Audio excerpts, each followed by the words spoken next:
Good morning, everyone. There we go. Welcome, welcome to Adot Reim's weekly meditation Minyan. For those out in the whatever metasphere, I am Daphne. I am a member of Congregation Adot Reim. Everybody here knows me. Thank you for being here. Last Thursday, as most of you know or maybe remember, was February 1st. And in light of leap year, February has an extra day this year. The lunar year, which steers the Jewish calendar, I did some looking, it's about 10 days shorter than the solar year. So in one lunar year, where we have 12 months, 12 lunar cycles are completed in roughly 354 days. Left unchecked, celebrations then wind up being all over the map. If you consider Ramadan, the Islamic month of fasting, they just follow the lunar cycle. So Ramadan can fall at any time. And in the 30 years between 1990 and 2020, Ramadan fell at least once in every single month of the solar calendar. This presents a problem for festivals whose celebrations are tied to specific times of year. I mean, can you imagine celebrating Passover in July or Sukkot in January? Probably not. So that our festivals occur in their due season, such as Passover in the spring and Sukkot in the fall, tradition has it that the great sage Hillel corrected the time difference by adding an extra month to the calendar. The ancient rabbis were learned in many things, including math. There's your math, Randy. They determined that an extra month was needed 7 times over the course of a 19-year period to keep everything on pace. We call those years with the extra month leap years. And the Jewish year we're currently in, 5784, is a leap year. And so this year we have 13 months. With the leap year, Adar 1, poised to begin this Shabbat, it made me start to think about the number 13. In some cultures, 13 is considered unlucky. If you take the two numerals, 1 and 3, on their own, and add them, you 4. Chinese word for the number 4 sounds similar to the word for death. So many Chinese consider it to be a bad number. And there are theories about why 13 is deemed so unlucky.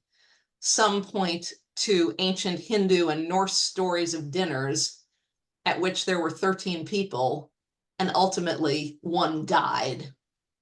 It has been proposed that human fears surrounding the number 13 are as ancient as the act of counting. Primitive man had 10 fingers and 2 feet to represent units, the explanation goes, so he could count no higher than 12. This does not account for the fact that he might have had toes, but that we won't discuss that part. What lay beyond these 10 fingers and 2 feet, the 12 units, that number 13 was an impenetrable mystery to our prehistoric forebears, hence an object of superstition. Judaism flips the script, though. 13 is deemed to be a holy number in Judaism, associated with faith and God. Following the incident with the golden calf at Mount Sinai, God threatens to destroy the people of Israel rather than forgive them. According to the Talmud, Moses feels that Israel's sin is so serious that there is no possibility of intercession on their behalf. At this point, God appears to Moses and shares the 13 attributes of mercy with him, saying, quote, "Whenever Israel sins, let them recite this in its proper order, and I will forgive them." This shows God's love for and feeling of connection to the Jewish people. Interestingly, the words ahava, which means love, and the word echad, which means one, both have a Jewish numerological value, that's the gematria, of 13. If you add their numerical values, they each come out to 13. Rabbi Dr. Hillel Ben David says in his blog post, the meaning of the number 13, that in Judaism, 13 is a number that distills multiplicity into oneness. Consider, he says, a cube, which has 12 borders that serve as meeting points between the 6 sides. They all exert pressure on each other, so no side will fall down. They also exert pressure on a central 13th point to keep the cube, from caving in. That 13th point helps sustain the oneness of the cube. Jewishly, Rabbi Ben David speaks of Jacob's 12 sons. Remember that after wrestling with an angel, Jacob's name is changed to Yisrael, which means one who struggles with God. When we talk about the 12 tribes of Israel, we are talking about the generations of offspring from Jacob's 12 sons. Once again, we have a 13th point, that would be Jacob, sustaining 12 others, those are the tribes, all of which create one nation of Israel. As you can see, 13 in Judaism represents love, unification, and holiness, a far cry from the catastrophic, cursed significance ascribed to it by other cultures. We'll prepare to sit quietly now. I invite everyone to relax your arms and legs, and fingers and toes. Let your core sink into your chair and allow your shoulders to sag, but not slump. Allow your facial muscles to go slack and your eyelids to grow heavy. Give your body permission to soften and get loose. While we sit, I invite you to think about how this 13th month can be a time of good fortune for you. Enjoy your quiet time.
Friends, our meditation is coming to an end now.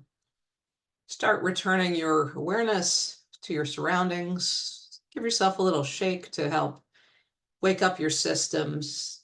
I'd like to thank you for being with me today. I'm going to close with a poem by an artist named Kohenet Ilana Joy Strite called A Blessing for Adar, parentheses 1, 2, and if necessary, 3. She says, read it for a leap year or as needed. And you might feel powerless, even if you are the queen, and you might not know what to do, where to turn. But maybe with Vashti's blessing in your pocket, you can step away forward. When in doubt, throw a banquet, even a small one. When in doubt, boo at someone hateful. When in doubt, bake cookies in funny shapes and give them away. Fast or slow, or just keep going, or stop, or hang out at the gates of the palace in case you are needed for moral support. When in danger, in a fictional place, with no name of God in sight, put Esther's blessing in your pocket. Maybe the story somehow is already written, and maybe it is not a tragedy. Perhaps you and God together will unmask yourselves. Thank you, everyone, for being with me. Have a good week and have an auspicious 13th month. And this ends our recording.